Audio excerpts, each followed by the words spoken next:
you can join me if you'd like in something called a straw breath. And it's really very easy. I'm noticing that my heart rate is a little bit up here with excitement and with anticipation of seeing you all and getting some things ready. So this is a way when we notice ourselves up here, whether it's stress or excitement, sometimes it's good to dial it down to a more calm, even place. And straw breath is just a regular old inhale and then a slow exhale as if breathing out through a straw. Okay, so let's do it together. If you want to join me, I'm going to do one, just inhaling.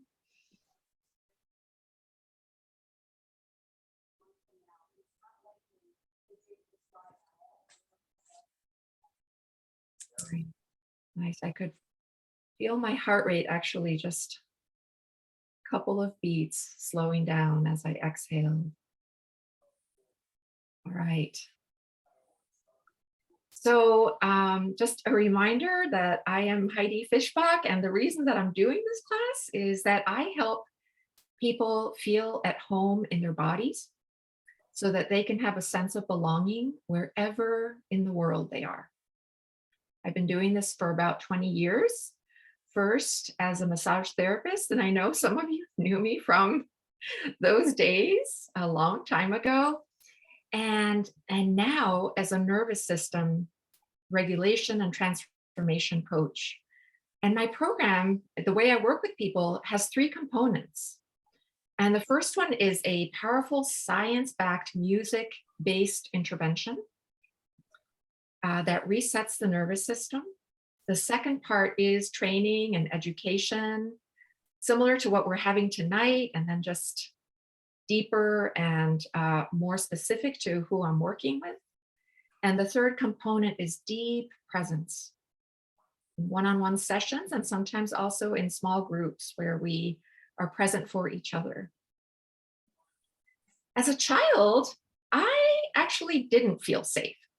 So it's not that my parents didn't love me. I know that they did. And I actually knew that as a child too. But I grew up in a very strict environment. My parents were evangelical missionaries, and they were missionaries in Chile. And so I grew up in a place where I hadn't been born, and that wasn't the country of either of my parents' nationalities.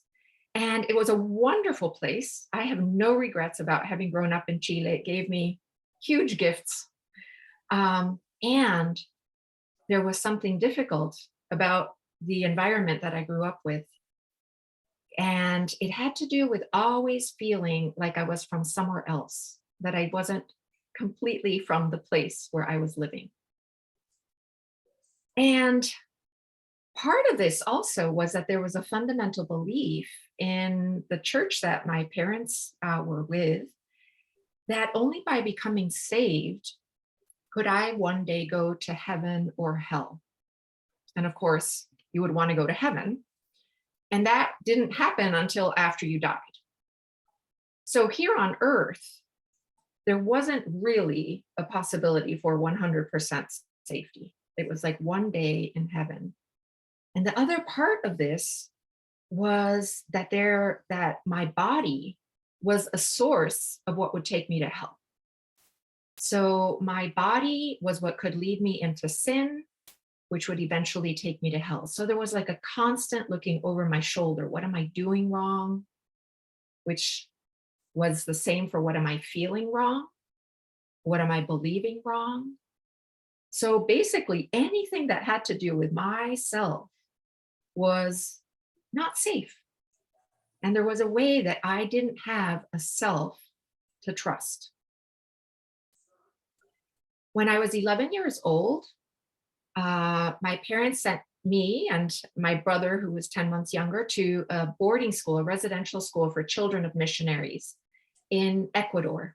So this was 3,500 miles away from where my parents and the rest of my younger siblings remained. And my homesickness at boarding school was off the charts. It was incredibly lonely for me.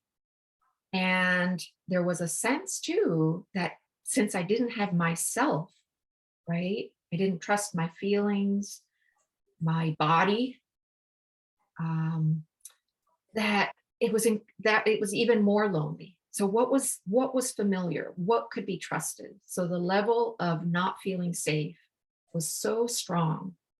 And at that point, even though I had become saved in my parents' view of what would ensure safety one day, I had become saved probably close to 100 times. I didn't feel safe. And those stories of hell that could happen if I took a misstep or did something wrong were actually, in my child mind, a literal place. Heaven and hell were literal places. So, without a body to trust, and with always a sense of homesickness and home being somewhere else, there was no way to rest. I was like constantly looking over my shoulder. And unsurprisingly to me now, I developed an eating disorder in boarding school. And food was comfort, food was familiar. The food may have been different, tropical food, totally different than where I grew up in Chile. But food was something that was acceptable as well when so many things were unallowed. And food became a comfort. It was a relief, even if it was short-lived. When I was 17, I came back to the United States as children of American evangelical missionaries often do, back to their home country, even though I had hardly lived here at all. And the level of loneliness and unrootedness it just kept getting stronger. And by my 20s, that belief that God was going to save me from my loneliness, from homesickness, from my eating disorder, and what by then had become suicidal depression, I didn't believe God was going to save me from those things anymore. So now what? And then I met a man, and he loved me. We really cared about each other. He was warm, he was smart, and we would be a family, right? And we would make a family. But my level of anxiety was still really high, and it didn't get better, even though this was now a possibility. And one day I came face to face with realizing that getting married to him did not feel like the right thing for me, even though it felt like home in a way, like the best home that I'd ever experienced. And and even though I knew that it could be stable, it didn't feel right in my body. And after many sleepless nights, one day I broke the engagement. It was both heartbreaking and it was right. And what happened after breaking this engagement was a kind of turning in a different direction. I realized that no person was ever going to save me, that there was something inside of me that needed healing, and that I wasn't going to be able to commit to someone else deeply if I didn't have myself. And so I started turning toward my body.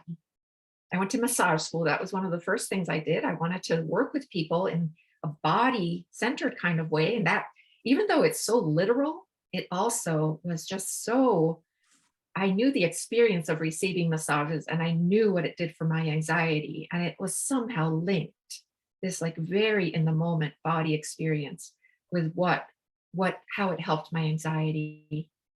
I also turned toward and had mentors who had such deep presence and listening with me. And they really helped me start listening to my body, to the wisdom in my body. Some of these were my teachers, my focusing teachers. Some of these were just companions that I would meet with. And some of them I hired mentors, and I studied with body-based trauma healing experts. So not trying to figure everything out rationally up here, which I was really good at, but healing that came from the body. And the third thing that I did was a sound-based, science-backed intervention that reset my nervous system so that where there had been this constant level of anxiety, playfulness was available to me.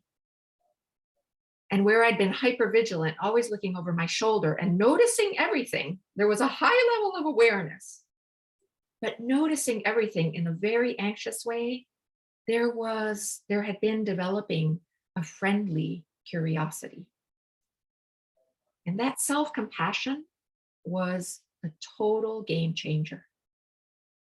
It was revolutionary for a girl that had grown up mistrusting anything about her body and anything to do with like the best we could hope for here on earth. And then circling back to heaven and hell, today I am not afraid of hell. And I have this sense of heaven as a very immediate body experience here and now. I don't always feel like I'm in heaven in this body and this experience here. And I know that I can get back there.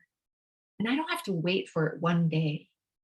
I don't have to be homesick for that sense of rest and safety in my body. And then also, I met a man several years ago, and we loved each other deeply, and we got married. And this man did not save me. We get to be partners, and we get to be our own people in the relationship, and we get to be deeply bonded. Completely different than hoping for like salvation from someone else. And it's an ongoing thing. It's an imperfectly perfect relationship. My wingman, Jeffrey, who welcomed you, is actually my husband. Hello, Jeff. And today, I get to do this nervous system work, which is such a fundamental way of helping people in something that can affect every part of their lives. This fundamental work can help people sleep better, digest better, have better relationships, feel more comfortable and authentic in their relationships, like they can be themselves. I don't know if you have realized that when we don't feel safe, we kind of have to puff ourselves up, right? Kind of maybe we posture a little bit to get someone to like us. Or maybe sometimes to fit in, we actually like deflate ourselves. I know one of you who's here, we've talked about this way that we can be authentic when we feel safe. And it's such meaningful work to me. You know, they say that we teach what we need to learn. We teach what we most need to learn. And I get to do that every day. And I get to accompany people in a very deep way in helping their nervous systems become different and reset. And as one of my teachers, Jan Winhall, says, when you shift from one nervous system state to another, you become a different person. I don't know if you've had the experience of just being super stressed out and not being able to listen to a person you care deeply about. And then being like in a calm state, a safe and engaged state, nervous system state, and being able to listen deeply to the interaction. So it's true that when we shift our nervous system state, we become different people. So I've been talking a lot, and I want to invite you to stick around because I'm going to be going through the ebook. And just to give you a sense, I like to have, and we're going to get to this actually, a little bit of context.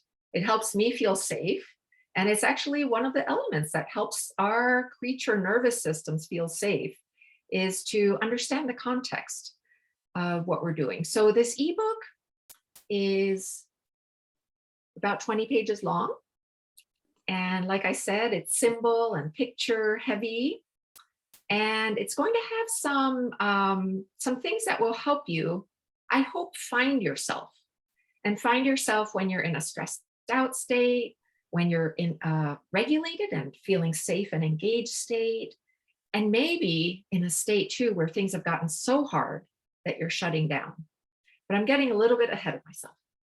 I would like to, for a minute here, before I start sharing my screen and showing you the ebook that is your guidebook to your nervous system, I want to invite you to pop into the chat the opposite of a trigger. Does everyone understand what a trigger is? Like when you get triggered, something like the stimulus is stressful and your heart rate goes up, you start sweating.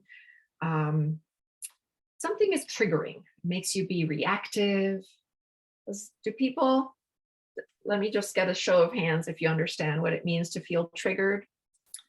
So Deb Dana, who's one of the teachers, I see your hands, thank you.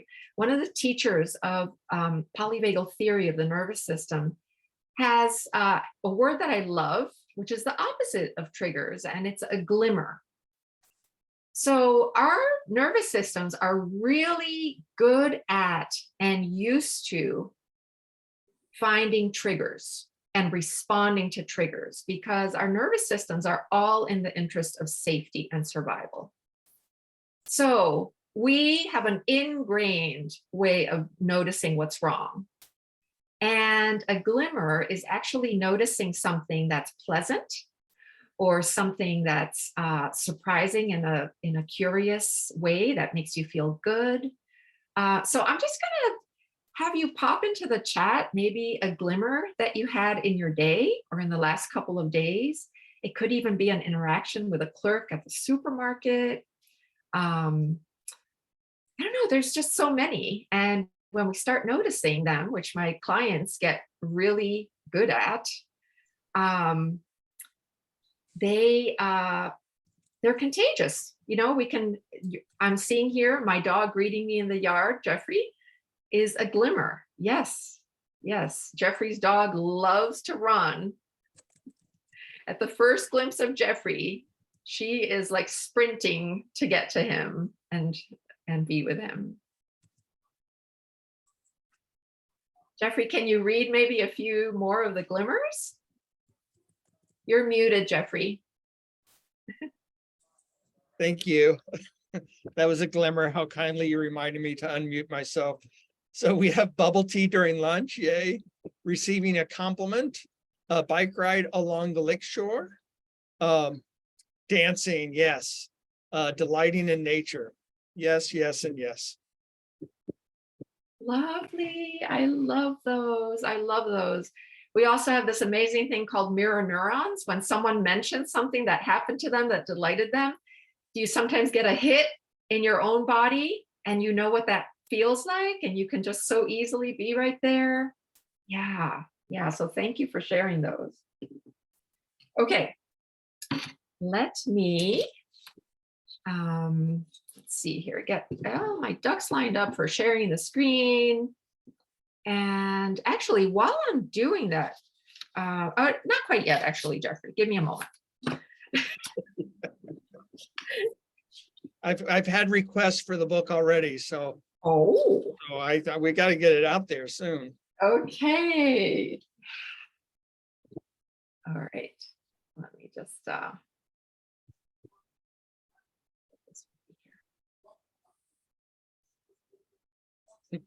Yes, we can't wait to see the book. Can't wait to see the book. Okay. All right. Okay, can you see the cover of the book? Yes. Oh, great, thank you. Yeah, so I am hoping that this just feels so friendly to your whole creature self, taking it in. Because when we feel better, we love better, we live better. And the nervous system is related to all of these things. And I just want to give you a quick framework. I already mentioned it, sort of, I seeded this a little bit, but my understanding and training in the nervous system is based on this framework called polyvagal theory. And it's a science-backed framework for understanding how all aspects of your health and well-being are connected. So when your nervous system is not regulated, and you're dysregulated, it can affect your physical, mental, emotional, relational, everything kind of health. And like I said, our bodies are constantly scanning automatically for cues of danger, cues of safety. And Dr. Stephen Porges, who created the creator of polyvagal theory, coined the term neuroception, your nervous system's perception, as this automatic and constant scanning that happens, scanning for safety. So what the nervous system is basically, the question that's always running is, am I safe? Or am I safe enough? And when you feel an embodied, not a cognitive, not just cognitive, but an embodied sense of safety, you can be calm and engaged. And when your body does not feel safe, your nervous system goes into protective and defensive mode. So I had someone a couple of weeks ago say to me, and we were just starting working together, and she said, I'm not sure the word safety really, that I resonate with that word. I was like, fair enough, that's totally fair. And we started talking, and she talked about defensiveness, like she notices when she's defensive. And suddenly, like the light bulb clicked for her, that why would I feel defensive if I don't feel safe? Right? So before that, she was thinking of safety as like, well, I'm not in a war. No one is abusing me, things like that, like really intense correlations with, or associations with the word safety. But when our bodies don't feel safe, we do kind of enter into a protective and defensive mode. So, Jeffrey, if you want to share the link to that book, and people can be just glancing at it on, if you have an iPad or a phone, you can be looking at this at the same time. I kind of want to get your pinky swear that you're not going to be like skipping to the end or anything, but that way you can rest assured that you have it. And I'll also be sharing the link with you in an email probably tomorrow, where you can download it. So this is how the book is broken up. And this is what I was just talking with you. And this is probably the most words in the book right here. And let me see if I can move this. You all see this menu thing up here? You see the menu at the top of the book? No? Oh, good. Okay. So that's just me.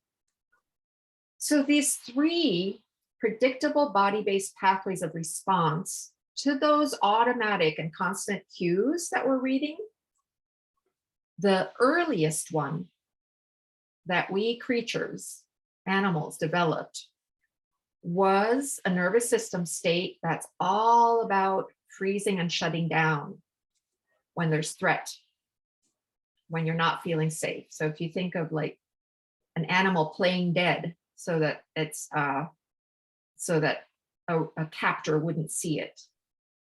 So this is our earliest, we have the most experience with this one. It's 500 million years old. The next one to develop is the sympathetic state, where creatures began mobilizing in response to threat. So this one, you've probably heard of the term fight or flight. So this is really mobilizing, running away or fighting. And then the most recent one to develop that all of us mammals have in this parasympathetic branch of the nervous system is the engaged nervous system state, where we feel connected with others, with other creatures. And central to this nervous system state is connection. Not isolation, it's actually connection with others. And one of the principles of polyvagal theory is co-regulation. And co-regulation always has its foundation, or self-regulation, regulation always has its foundation in co-regulation. Now, if you didn't grow up in an environment where co-regulation was dependable, maybe it was sometimes there and sometimes not, and some of us maybe have grown up in places where it was not very available at all, I want you to know that this is something that can develop and can be nurtured and cultivated so that like a full life is available to you. So these are the nervous system states. I'm going to not spend too much time on them because I want to have a chance to see all of you again on the screen and talk about maybe what is your questions and what's getting stirred up for you. But that oldest, the earliest nervous system state to develop. So these are some of the postures you may find yourself in, or maybe you can think of people in your life. You know, it's like a posture of being curled in. The covers, like figuratively or literally over your head. There's a sense of depletion. The thoughts that go along with this state are, what's the use? I can't. I don't know. And I'm just going to invite you to like maybe not just kind of think of the last few days. If you observed someone or yourself felt in some moment a sense of any of this. And I just want to remind you or say very explicitly that none of these nervous systems are bad. They are highly necessary for our survival. And it's when we start being in them all the time and they turn into a pattern of stress and of reactivity that then we can start having a hard time ever feeling safe and coming out of that. And then the sympathetic, the mobilized nervous system state. There's a lot of finger pointing in this one, like whether it's like literally pointing the finger at someone or in your head, blaming someone else for what's going on. Maybe there's name calling. There's a lot of like, you shouldn't do that. And from a place of dysregulation. On the outside, the observable things might, like to someone else, it might seem that a person is controlling, like really controlling in this nervous system state, or defensive, maybe judgy. And some of the body, like the body experience that goes along with this, our physical creature body, digestion may be constipated. There might be like a chronic kind of muscle tension, tightness.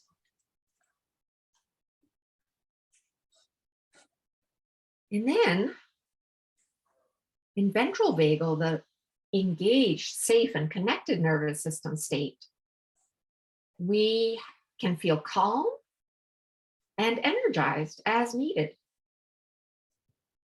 We're collaborative, we're friendly, we can hear people, we can engage. And in a deeper sense, inside of ourselves, we have a sense of meaning, a sense of ease in our bodies, healthy digestion, immune system.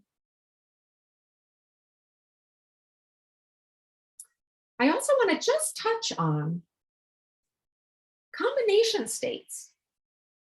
Just like I said, that none of these states is bad. Dorsal, the shutdown state is not bad. Sympathetic fight or flight, not bad. We can notice when we're there and what's going on. There's also a way that when we feel safe, and that's combined with the dorsal nervous system state, we can feel deep rest. We can experience stillness, meditation.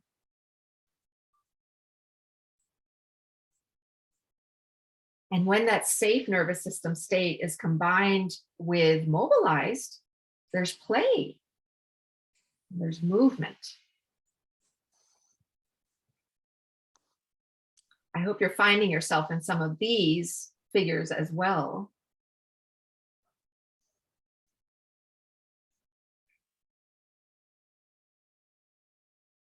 So, like I mentioned, self-compassion being just revolutionary for me, and body, turning toward my body and my healing. Friendliness is a game changer in this work that we do. So it's not just awareness, but friendly awareness. And it's not about always staying in that regulated nervous system state. You know, if a stranger is walking down the street with a big dog that's barking, it makes sense that your nervous system state goes into high alert, right? Like your nervous system doing its job. And bringing moments of dysregulation into that friendly awareness increases your sense of safety. Oh, I'm okay. I'm inside the house. Oh, yes, that's a new neighbor down the street. Or he's probably training a rescue dog, right? So having like a no wonder. And if we're interacting with someone, I wonder what that's like for you or with ourselves.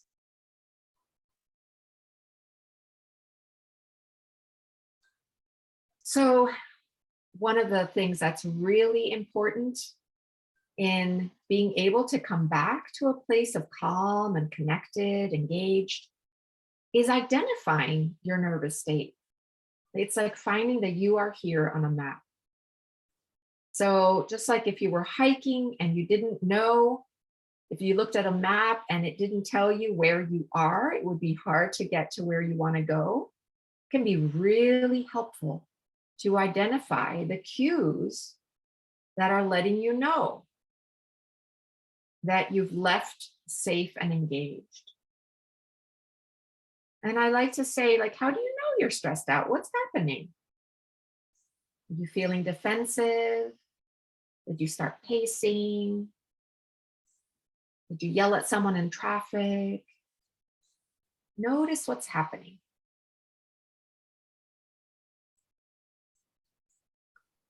I touched on this a little bit earlier, but these three elements for safety and regulation: context, connection, and choice. They all contribute to an embodied sense of safety. So context, if you heard the level of noise, if you go to a rock concert and the level of noise of your favorite band that you're listening to is just incredibly loud, you understand the context. You also made a choice to be there, right? Maybe you're there with your good friends. There's a sense of connection. That same decibel of sound, if you're working at home in your home office and they start jackhammering the street, that same level of noise can be, and you don't know what it's about. It can dysregulate you, right? There's a way you can rest once you understand. Oh, right, I got that email from the city saying they were going to be working on the pipes this week. Okay, still not my favorite sound, and I understand.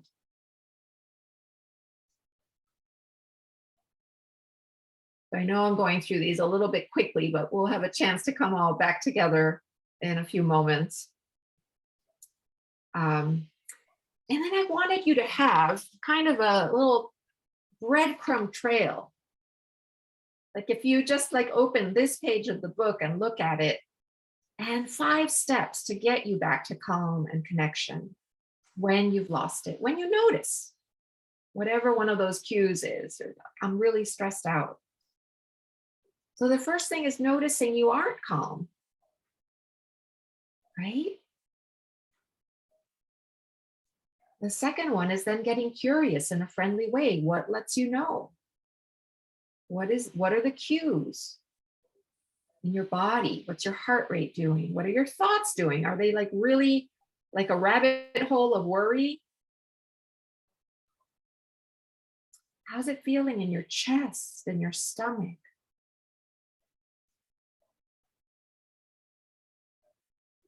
In my work with my clients, we start getting curious in a deeper way, like just not just neuroception, but interoception, like noticing our inner wisdom and having what Jean Gendlin, the creator of focusing, talks about, like a felt sense and a felt shift.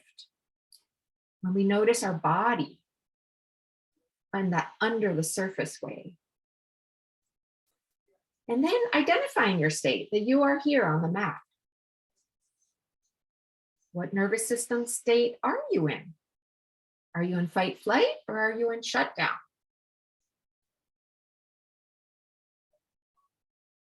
Usually when we're in the safe state, we're just enjoying ourselves, right? We don't have to really pause and question it. It's like, wow, this feels really good.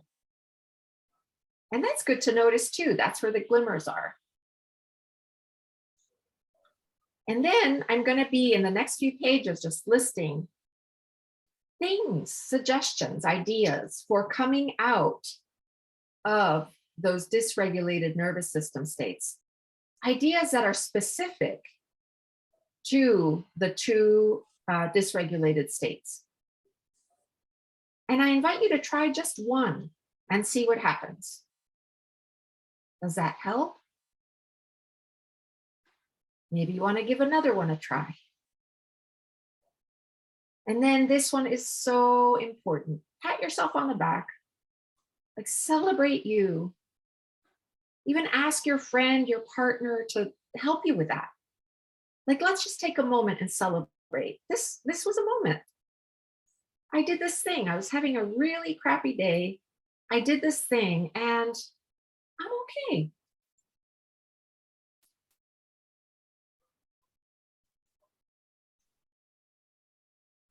So the 2 nervous system states that are dysregulated, here's what I want your takeaway to be for coming out of shutdown. And shutdown in our modern day might look like being hunkered down on the couch for hours and hours and hours, like watching a show that you're not even taking in anymore because you just want to, like, you've closed the curtains to the world, right? But it's also not feeling good anymore. It's not giving you rest.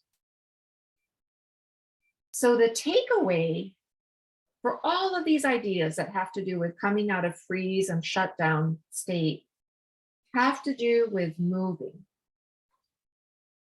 And movement, I'm making a really wide, spreading a wide blanket for it. Movement can be as small as spreading your arms. Movement can be giving sound to your voice, like expression. Movement can be making something, creating something.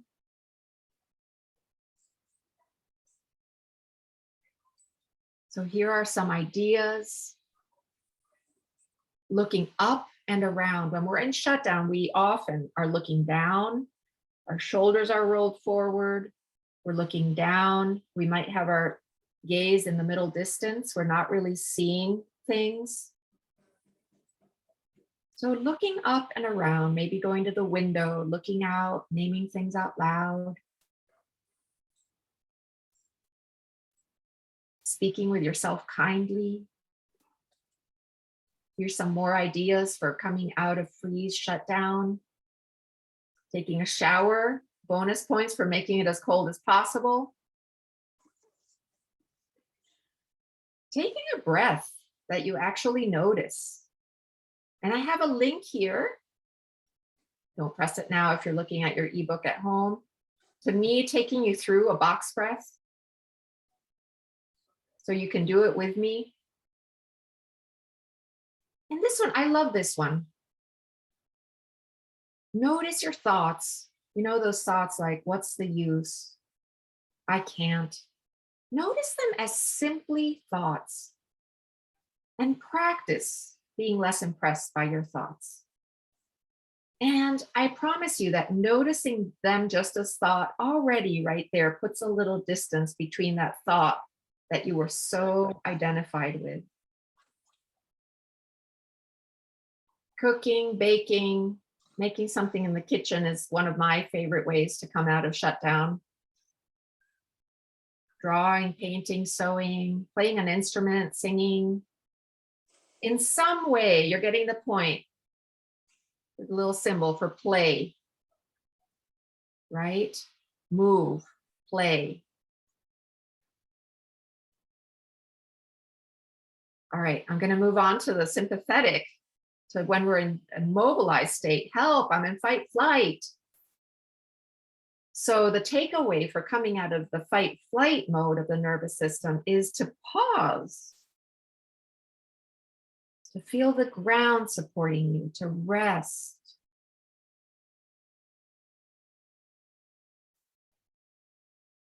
In the story I told you about my growing up, there was a way that without the safety to come back to, and constantly in a mobilized state, food became a way to pause, right? It gave me numbness. It gave me sort of the semblance of rest. It was the best I could do at the time. And there's a way that when we get it really into stuck patterns of dysregulation, we can go back and forth between fight, flight, and shutdown. And that's some of the deeper work that can happen for people when they start coming out of those compulsive, and maybe some people, we call them addictive patterns of coping, is that other things are available for deep rest. And that other ways of being mobilized are available that are playful and curious. Here's some more possibilities. So because, getting your heart rate pumping is actually, it might seem counterintuitive here, but when you're in a mobilized state and having the heart, intentionally raising your heart rate by doing something that you enjoy or that it feels like play, can help your body then be able to rest in a way that rejuvenates. Schedule a massage or a yoga class and hire people to help you. Enlist help. Don't do it alone.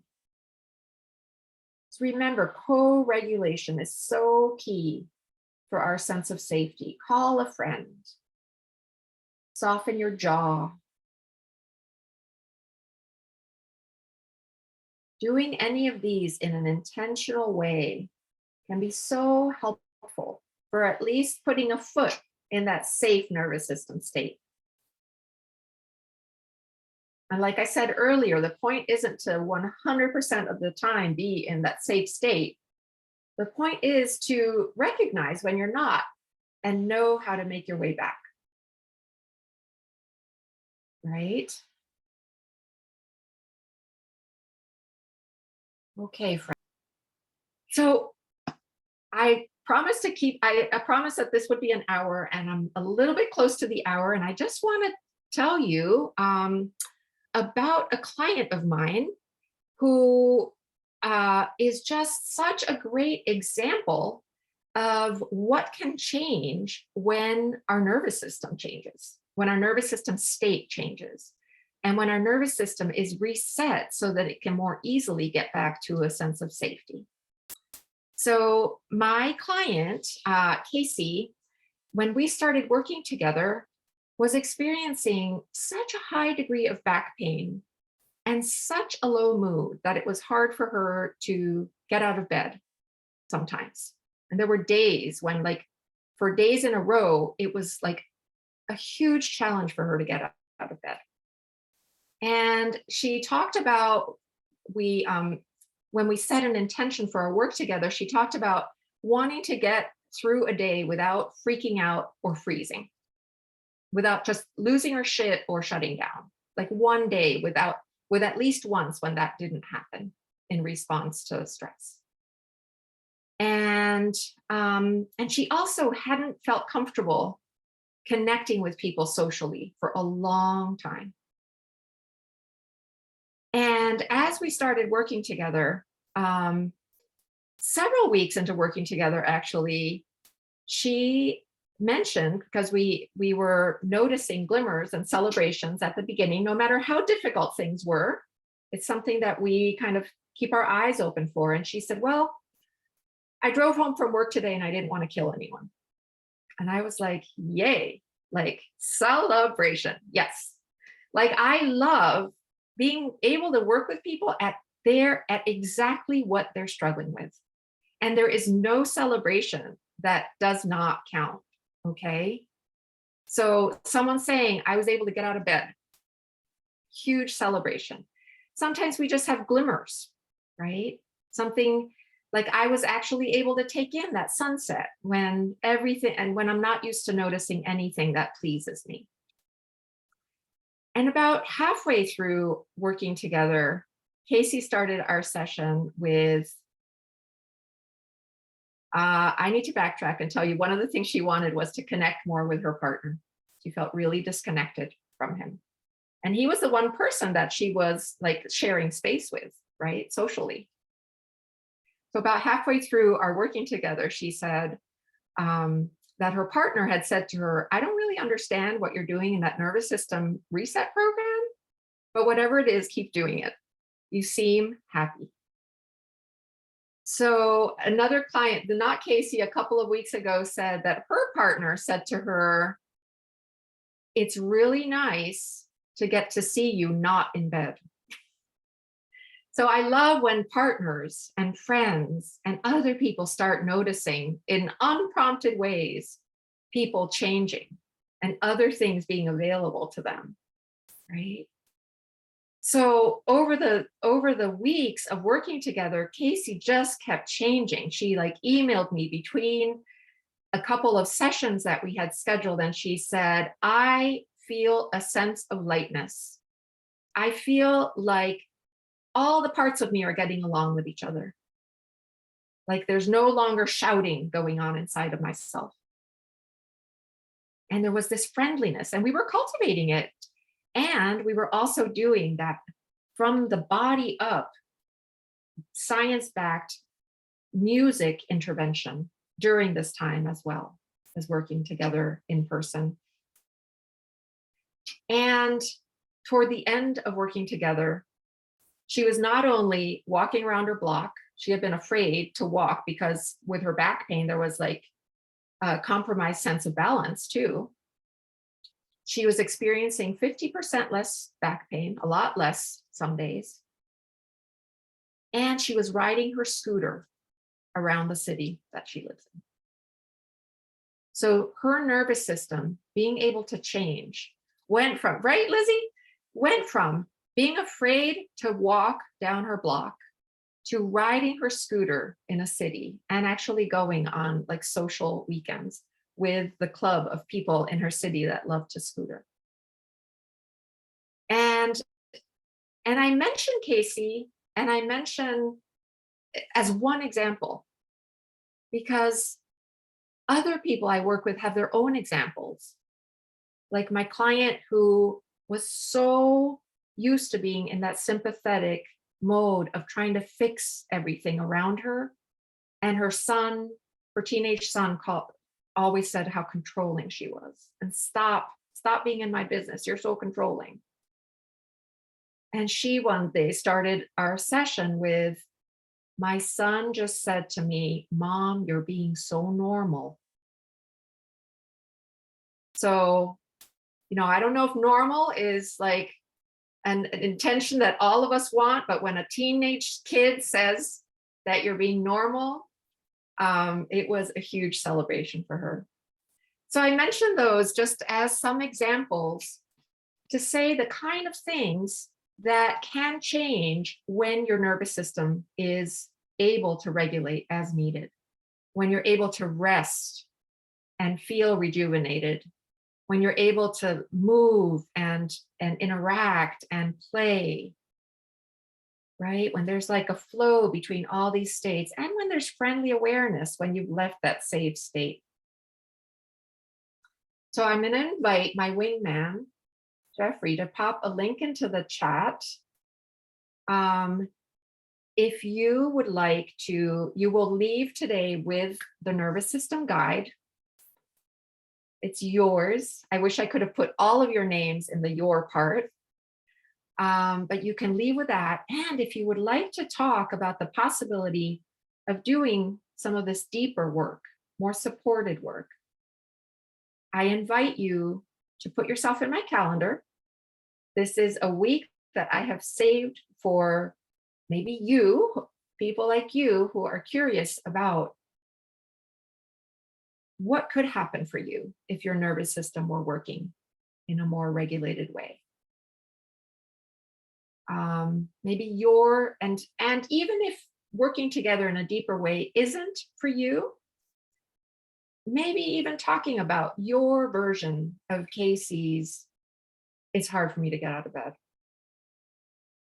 Like if I can just get out of bed and my back hurt less, that would be a huge win.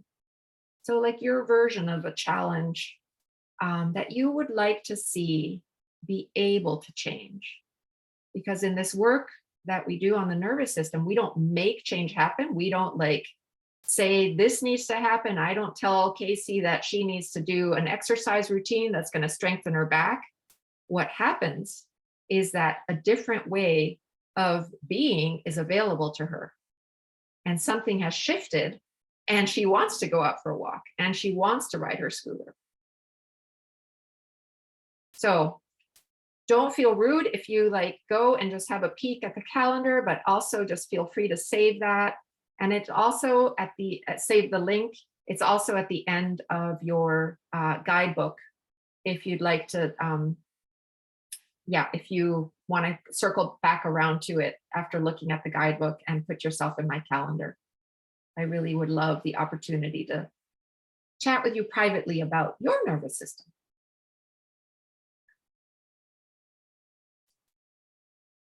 So, how's everyone doing?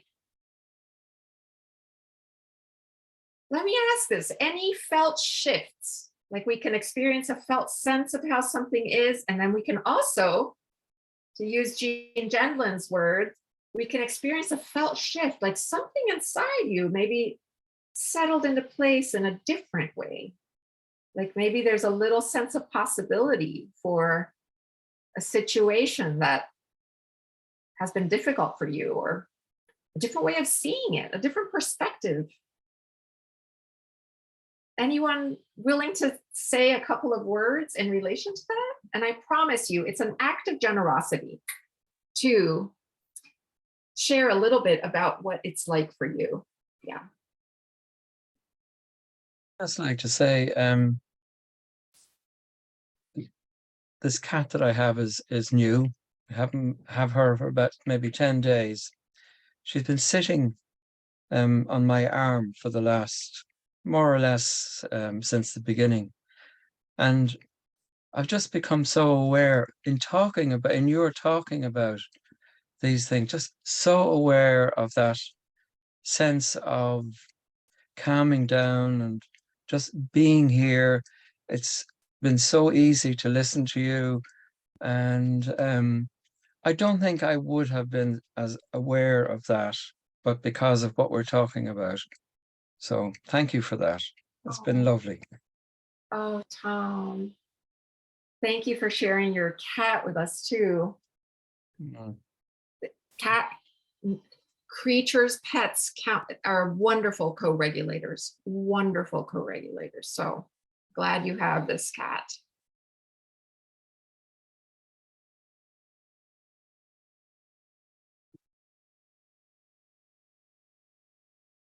Anybody else? An aha, little shift in state, maybe even as you were listening?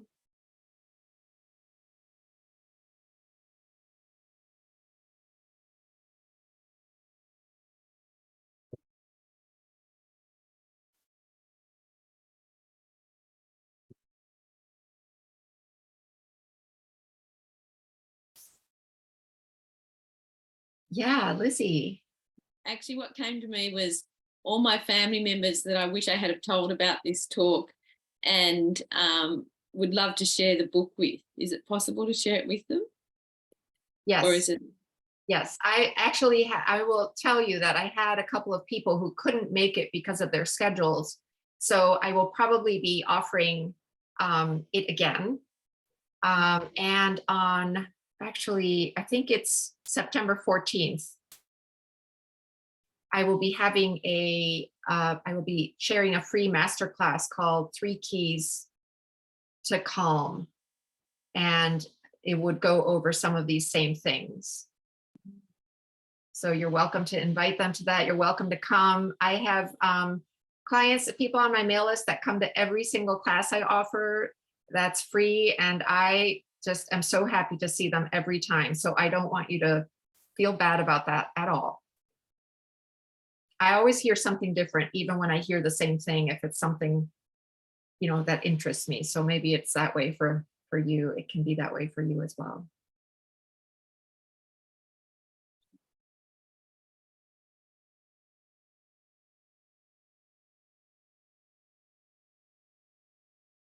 Anything going on in the chat, Jeffrey?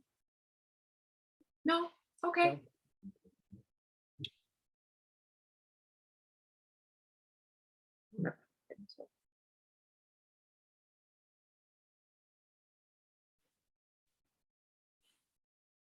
Okay. All right. Picturing the faces of you lovely people whose names I see on the screen. I'm holding space for you as well here. Nice to see you. Oh, thank you, Eve. Yes. So yes, almost forgot. I was in like class mode, but this is a celebration of this this guidebook, and I'm just really, really thrilled that you all signed up and wanted to spend this time with me and learning about yourself and having, yeah, the possibility of having more of yourself available to you, or having yourself available in a friendlier way, right? That's like one of the things that is so different. We are the one person that we're guaranteed to go to bed and wake up with every day of our lives. And how nice to be on like really good terms with that person, right? Not to say that there aren't bad days and bad moments, but to count on yourself as a friend. I think that's one of my favorite things that shifts for people that I get to work with.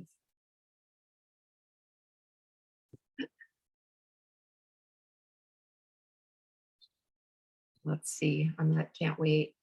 Lisa says, I feel like I've gotten a goodie bag of delights in your ebook. Can't wait to try all the calming techniques. Oh, thank you, Lisa. Clear and accessible. I really, really was going for that. I used to, yeah. I don't have to say what I'm going to say.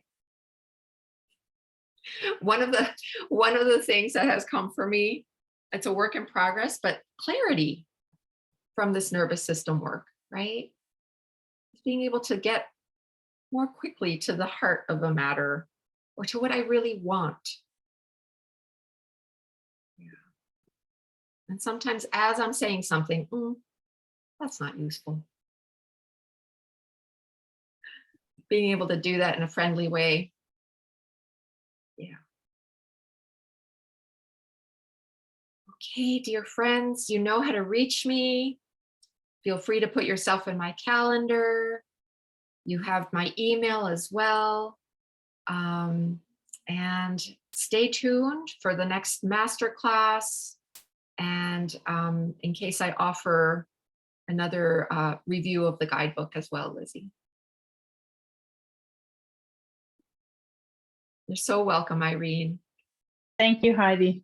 Nice sitting with you all. Congratulations, Heidi. We Thank- celebrate you. Thank you. Thank you, EP.